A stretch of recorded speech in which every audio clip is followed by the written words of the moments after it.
پھر جب پانی میں راستے بنے، بنی اسرائیل پار ہو کے گزر گئے، اس وقت بھی فرعون بھی یہ سمجھ رہا تھا کہ مصر کا مالک کون ہے؟ بولو میں ہوں. جیسے آج اسرائیل سمجھ رہا ہے کہ بیت فلسطین کا مالک کون ہے؟ اسرائیل ہے. تو فرعون تو اس سے بڑے پاورفل تھا، وہ بھی آخری اینڈ تک یہی سمجھتا رہا کہ زمین کا مالک کون ہے؟ میں ہوں. راستے بن گئے، اس وقت بھی فرعون سمجھ رہا تھا مصر کا مالک کون ہے؟ میں ہوں. بنی اسرائیل بھی یہ سمجھ رہے تھے، حضرت موسیٰ بھی یہ سمجھ رہے تھے کہ فی الحال زمین کا مالک کون ہے؟ فرعون. چند سیکنڈوں کے اندر کام ہوا ہے. جب فرعون نے پانی میں اپنے گھوڑوں کو دوڑانا شروع کیا انہی راستوں میں جو بنی اسرائیل کے لیے بنے تھے، اور جب آخری آدمی جب تک داخل نہیں ہوا نا اس پانی میں، اس وقت تک بھی بنی اسرائیل یہ سمجھ رہے تھے کہ مصر کا مالک کون ہے؟ فرعون. ان کو کیا خبر تھی کہ یہ ڈوبے گا یہاں پہ؟ اللہ نے موسیٰ کو صرف یہ بتایا تھا کہ سمندر پہ لاٹھی مارو راستے بنا دوں گا. اب تک یہ وحی نہیں آئی تھی کہ اس کو تباہ بھی کروں گا، جو ظاہر اس آیت سے جو پتا چل رہا ہے. تو اس وقت تک سب یہ سمجھ رہے تھے. این وقت پہ جب آخری شخص پانی کے اندر داخل ہوا ہے نا، اور اس امید پر کہ اب ہم وہاں سے نکل جائیں گے، اس وقت اللہ نے سمندر کے دو پارٹوں کو ملا کے بتا دیا ان الارض للہ، زمین کا مالک کون ہے؟ اللہ ہے. یورثها من یشاء من عبادہ، جس کو چاہتا ہے اپنے بندوں میں مالک بنا دیتا ہے. تو آج اسرائیل کا جو فلسطین پہ ظلم ہو رہا ہے، ان فلسطینیوں کے لیے دعا بھی کرو، مدد بھی کرو، جو کر سکتے ہو کرو، لیکن مایوس ہونے کی ضرورت نہیں ہے. دعائیں مت چھوڑو. تو کب سے دعائیں مانگ رہے ہیں، قبول نہیں ہو رہی. بھائی ہمارے لیے آزمائش ہے، اسلامی ملکوں کے لیے آزمائش ہے. ان کو تھوڑی چھوڑے گا اللہ. جو ہمارے حکمران جو کچھ کر رہے ہیں، ان کو بھی تو آزمائش میں ڈالا ہے نا اللہ نے کہ کیا کر رہے ہیں. لیکن اس کا یہ مطلب نہیں ہے کہ بھائی فلسطین کی سرزمین کا یہودی مالک ہو گیا. اصل مالک کون ہے؟ اللہ ہے. اس نے وقتی طور پر کچھ ظالموں کے حوالے کی ہوئی ہے. تو ہم اپنا کام نہیں چھوڑیں گے، اور جب اللہ نے اپنا کام کرنا ہوگا اس کو صدیاں اور سال نہیں چاہیے، وہ سیکنڈوں کے اندر نقشے کو تبدیل کر دے گا. آج بہت بڑا مسئلہ پتہ ہے کیا ہے دینداروں میں؟ وہ دعا سے بہت غافل ہیں، اور بلکہ دعاؤں کا مذاق اڑانا شروع کر دیا ہے. ابے یہ مولوی دعاؤں میں لگے رہتے ہیں، ابے یہ دعاؤں سے کیا ہوتا ہے؟ مولویوں نے لوگوں کو دعاؤں میں لگا دیا، نمازوں میں لگا دیا، اور جو ایسی باتیں کر رہے ہوتے ہیں وہ دعائیں بھی نہیں کر رہے ہوتے. کیا تو کوئی بڑا تیر مار رہے ہو نا، کوئی تبدیلی کے لیے ایک نیا پیکیج لے کر آئے ہوئے ہوں، وہ بھی نہیں کر رہے ہوتے، کچھ بھی نہیں کر رہے ہوتے. ایک دعائی تو رہ گئی ہے. دعاؤں سے کبھی غافل. میں نہیں کہتا کہ صرف دعا سے سب کچھ ہوتا ہے، اسباب بھی اختیار کرنے پڑیں گے، لیکن آج کسی حد تک اسباب ٹوٹے پھوٹے لنگڑے لولے اختیار ہوتے ہیں. دعاؤں سے کیا ہو رہے ہیں؟ لوگ غافل ہیں. تو دعا مانگنے کی عادت ڈالو.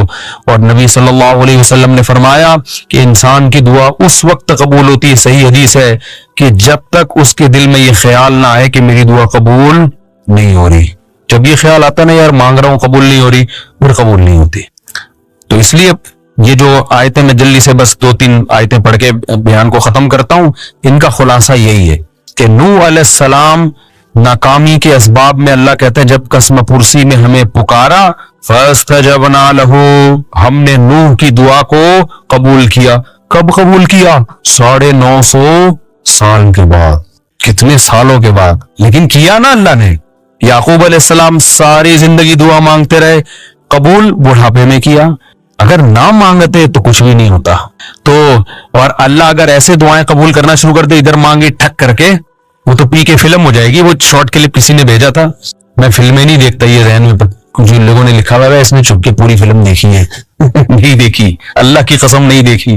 ہاں یہ ضرور ہے کہ اس کے کچھ شارٹ کلپ تھے، وہ بھی دوستوں کے ساتھ دیکھے ہیں، وہ بھی وہ والے کلپ جو بہت ہی خاندانی قسم کے کلپ. تو اگر ایسے قبول ہوتی نا، سموسا مانگ رہا ہے ٹھک کر کے سموسا رکھ کے چلا گیا، تبھی تو اس نے کہا کہ اگلا ورژن چاہیے. بیٹروا ختم ہو گیا، کیا کہہ رہا تھا وہ بیٹروا.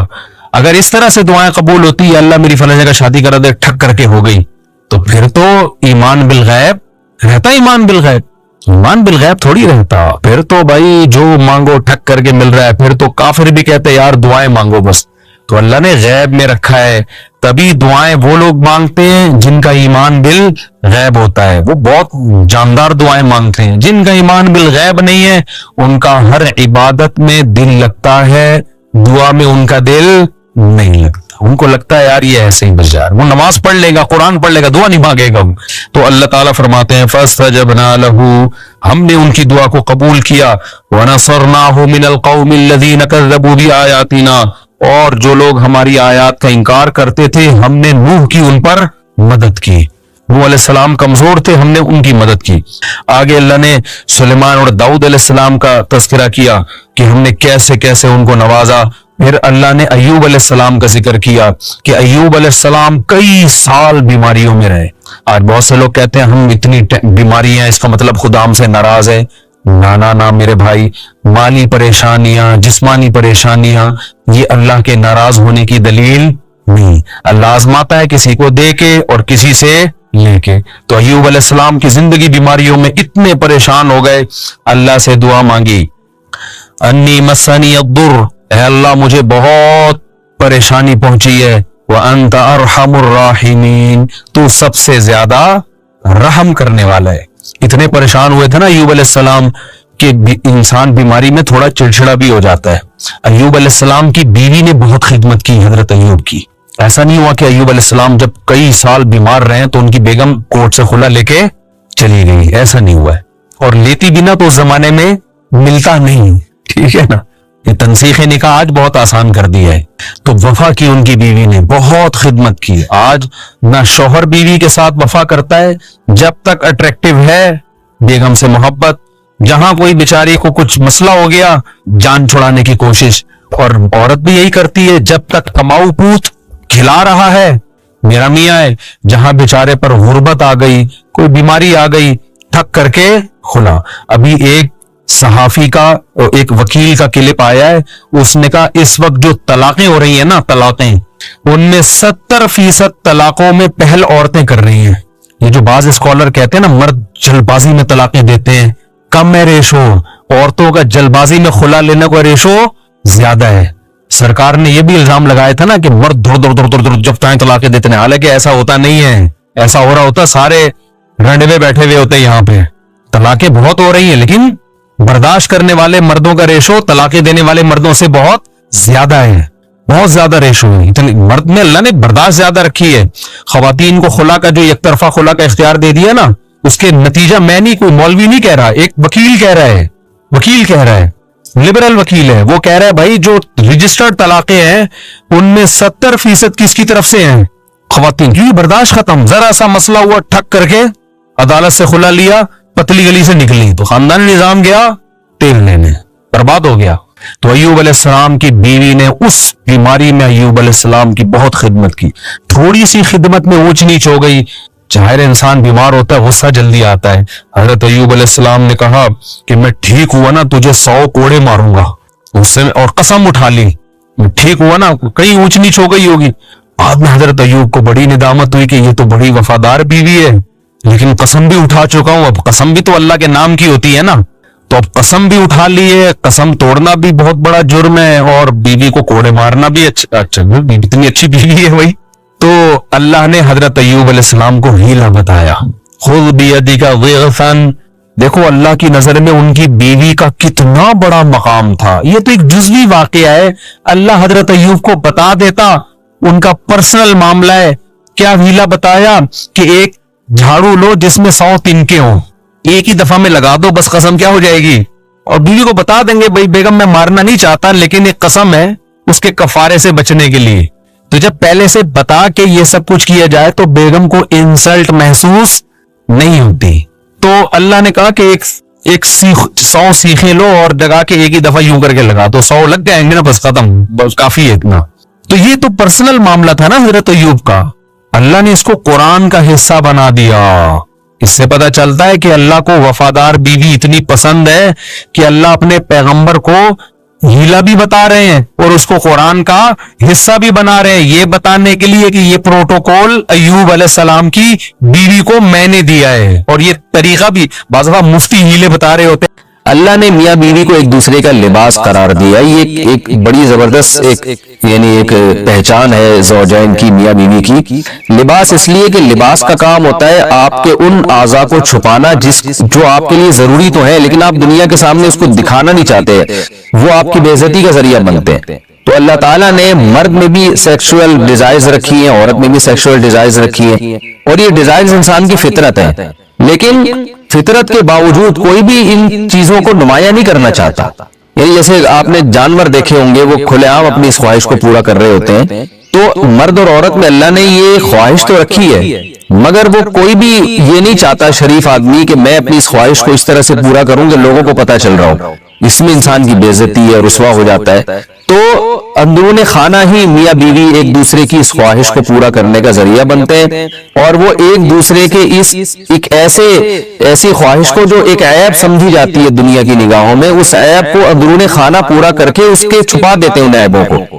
اگر وہ میاں بیوی ایک دوسرے کے لیے لباس نہ بنے اور ایک دوسرے کی اس عیب پہ پردہ نہ ڈالیں، یعنی ایک دوسرے کی خواہش کی تکمیل کا ذریعہ نہ بنے، تو اس بات کا امکان ہوتا ہے کہ یہ دونوں مرد بھی اور عورت بھی کسی اور طریقے سے اپنی خواہش پوری کر کے دنیا کے سامنے ذلیل اور رسوا ہو جائے. ظاہر طوائف خانوں کا رخ کریں گے یا اور کسی طرح سے جو ہے نا زنا کی کوشش کریں گے، تو اس میں آخرت کی رسوائی بھی ہے اور بعض دفعہ دنیا کی رسوائی کا ذریعہ بھی بنتی ہے یہ چیز. رمضان کی راتوں میں الرفث الی نسائکم، اپنی عورتوں کی طرف بے پردہ ہو کے جانا یا بے لباس ہونا. ہن لباس لکم، وہ عورتیں یعنی تمہاری بیویاں تمہارا لباس ہیں، وانتم لباس لہن، اور تم ان کا لباس ہو. جب اسلام میں روزے فرض ہوئے تو حکم یہ تھا کہ افطاری کرنے کے بعد، جب آپ غروب آفتاب کے بعد افطاری کرتے ہیں نا، تو افطاری کرنے کے بعد جب تک آپ دوبارہ سو نہیں جاتے اس وقت تک آپ کو کھانے پینے کی اجازت ہے. اس وقت تک آپ کو کھانے پینے کی اجازت ہے. ایک بات، جیسے ہی آپ کی آنکھ لگ گئی دوبارہ اٹھے تو بس اب کھانا پینا آپ پر دوبارہ کیا ہو گیا؟ حرام ہو گیا، یعنی روزہ آپ کا شروع ہو گیا. ایک حکم تو یہ تھا.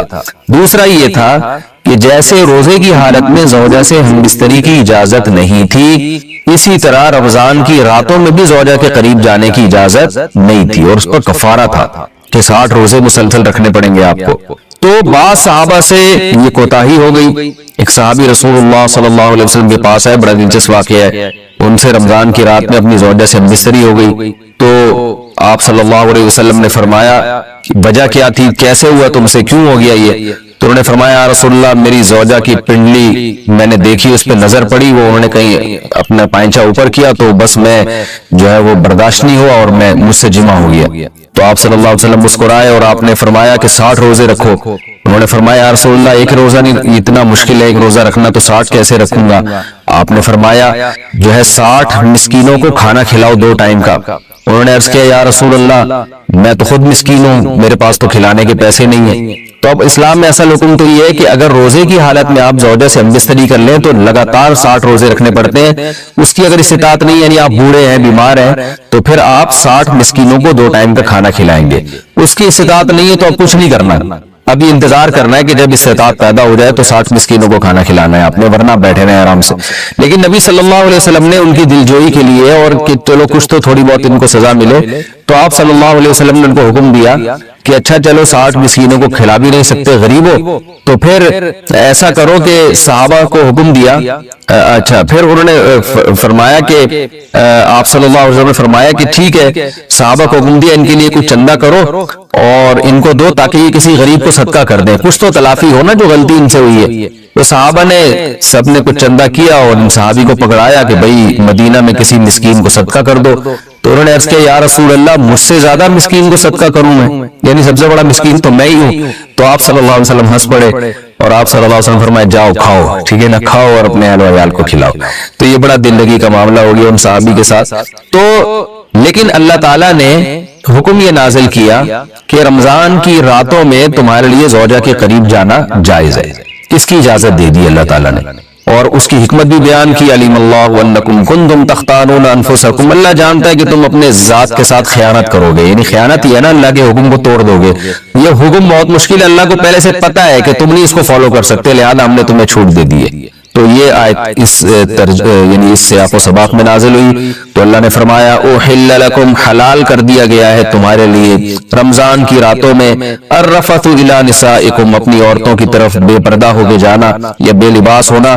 ہن لباس لکم، وہ عورتیں یعنی تمہاری بیویاں تمہارا لباس ہیں، وانتم لباس لہن، اور تم ان کا لباس ہو. اللہ نے میاں بیوی کو ایک دوسرے کا لباس قرار دیا. یہ ایک بڑی زبردست ایک یعنی ایک پہچان ہے زوجین کی، میاں بیوی کی۔ لباس اس لیے کہ لباس کا کام ہوتا ہے آپ کے ان اعضاء کو چھپانا جو آپ کے لیے ضروری تو ہے لیکن آپ دنیا کے سامنے اس کو دکھانا نہیں چاہتے، وہ آپ کی بے عزتی کا ذریعہ بنتے ہیں۔ تو اللہ تعالیٰ نے مرد میں بھی سیکسول ڈیزائرز رکھی ہیں، عورت میں بھی سیکسول ڈیزائرز رکھی ہیں، اور یہ ڈیزائرز انسان کی فطرت ہیں، لیکن فطرت کے باوجود کوئی بھی ان چیزوں کو نمایاں نہیں کرنا چاہتا۔ یعنی جیسے آپ نے جانور دیکھے ہوں گے، وہ کھلے عام اپنی اس خواہش کو پورا کر رہے ہوتے ہیں، تو مرد اور عورت میں اللہ نے یہ خواہش تو رکھی ہے، مگر وہ کوئی بھی یہ نہیں چاہتا شریف آدمی کہ میں اپنی اس خواہش کو اس طرح سے پورا کروں کہ لوگوں کو پتہ چل رہا ہو۔ اس میں انسان کی بے عزتی ہے، رسوا ہو جاتا ہے۔ تو اندرون خانہ ہی میاں بیوی ایک دوسرے کی اس خواہش کو پورا کرنے کا ذریعہ بنتے ہیں، اور وہ ایک دوسرے کے اس ایک ایسی خواہش کو جو ایک عیب سمجھی جاتی ہے دنیا کی نگاہوں میں، اس عیب کو اندرون خانہ پورا کر کے اس کے چھپا دیتے ہیں ان عیبوں کو۔ اگر وہ میاں بیوی ایک دوسرے کے لیے لباس نہ بنے اور ایک دوسرے کی اس عیب پہ پردہ نہ ڈالیں، یعنی ایک دوسرے کی خواہش کی تکمیل کا ذریعہ نہ بنے، تو اس بات کا امکان ہوتا ہے کہ یہ دونوں مرد بھی اور عورت بھی کسی اور طریقے سے اپنی خواہش پوری کر کے دنیا کے سامنے ذلیل اور رسوا ہو جائے۔ ظاہر طوائف خانوں کا رخ کریں گے یا اور کسی طرح سے جو ہے نا زنا کی کوشش کریں گے، تو اس میں آخرت کی رسوائی بھی ہے اور بعض دفعہ دنیا کی رسوائی کا ذریعہ بھی بنتی ہے یہ چیز۔ تو میاں بیوی اندرون خانہ ہی بند کمرے میں ایک دوسرے کی اس خواہش کو پورا کر کے ایک دوسرے کی خواہش پہ پردہ ڈال دیتے ہیں، بالکل جیسے لباس آپ کے جو جسم کے پوشیدہ اعضاء ہیں ان کو چھپا دیتا ہے۔ تو دو کام کرتا ہے لباس، ایک تو یہ کہ آپ کے جسم کے جو پوشیدہ اعضاء ہیں ان کو چھپا بھی دے گا، اور دوسرا لباس زینت کا کام بھی کرتا ہے۔ جب آپ لباس پہن کے باہر نکلتے ہیں تو اور اچھے بھی لگتے ہیں۔ تو اللہ تعالیٰ نے ایسا ایک انتظام کیا، میاں بیوی کو ایک دوسرے کے لیے ایسا بنایا کہ ایک دوسرے کی خواہش کو اندرون خانہ ہی یہ پورا بھی کر دیتے ہیں اور زینت کا ذریعہ بھی بنتے ہیں۔ جب میاں بیوی باہر نکلتے ہیں تو لوگ تعارف کروا رہے ہوتے ہیں نا کہ شادی شدہ آدمی ہے، پارکوں میں لکھا ہوتا ہے فیملی کے بغیر الاؤ نہیں، ان کو پتا ہے جو فیملی کے بغیر ہوتا ہے وہ قابل عزت نہیں ہوتا، فیملی والا آدمی قابل عزت ہوتا ہے۔ تو وہ زینت کا ذریعہ بھی بنتے ہیں کہ بھائی شادی شدہ آدمی ہے، بال بچوں دار آدمی ہے، بال بچوں والا